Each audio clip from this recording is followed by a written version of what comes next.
Welcome back to more with tax time upon us. Many of you are probably going through your paperwork, and for some of you, that means searching for paperwork. Dream Team organizing editor Ellen Damasceno is here with some important tips that'll have you turning to files instead of piles. This is a really stressful time of year as people try to find everything they need. Yes, and that's why I decided to do this segment, because people are getting their paperwork ready for tax time. So these are some tips you can use all year round. Right. And if you keep this going, it's going to be a snap like that to do your taxes. Perfect. Where do we start? What you want to do is you want to create broad categories. Most people make the mistake of doing too many categories. They overfile. So when you want, for example, you want to say, instead of doing your cable bill, your phone bill, your electric bill, your gas bill, why do you need to do all that?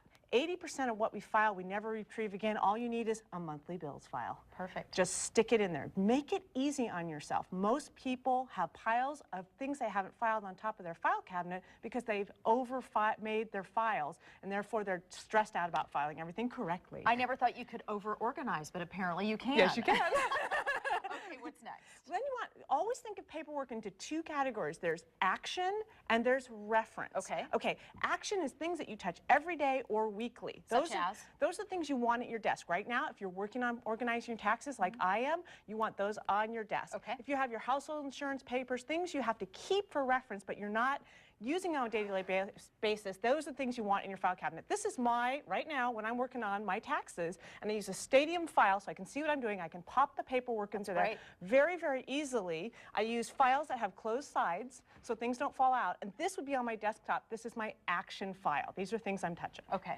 Then, finally, when you have these types of files, if you're an electronic kind of person, you want to mirror your electronic files to your paper files. So many people are electronic these days. Yes. Makes it so much easier. So explain this a little more on what people need to do. If you are having tax files on your computer, but a lot of people copy because they want that paper, then you want to make sure that your files, you label your files in your file cabinet on your action file the same as what is in your electronic files. Because then you'll get all mixed up and you won't be able to find everything. It should all match. Okay. And then finally, don't worry. Who said filing is the end all? If you do not have time to do this, if you have piles of paper and bags of paper filings all over the place, keep it simple. Many of my clients, I'm down to 4 boxes. So this is a box. I love it. Buy something really cute. Yeah. Put it out. This one could be financial, one can be medical, one could be tax papers. Throw it in there. Perfect. You only have to retrieve 20% of it, and it would already be chronological because what you last through on top is there. Perfect. And if you start this now, as you mentioned, it'll help you for next year as well. Yeah. Just remember, do not overfile. Use simple boxes. Keep it easy on yourself. Okay. And organizing doesn't have to be difficult. No, not at all. Always good stuff, Ellen. Thank you so much. And if you'd like Ellen to help you get organized, log on to kptv.com, click on more, look for her picture.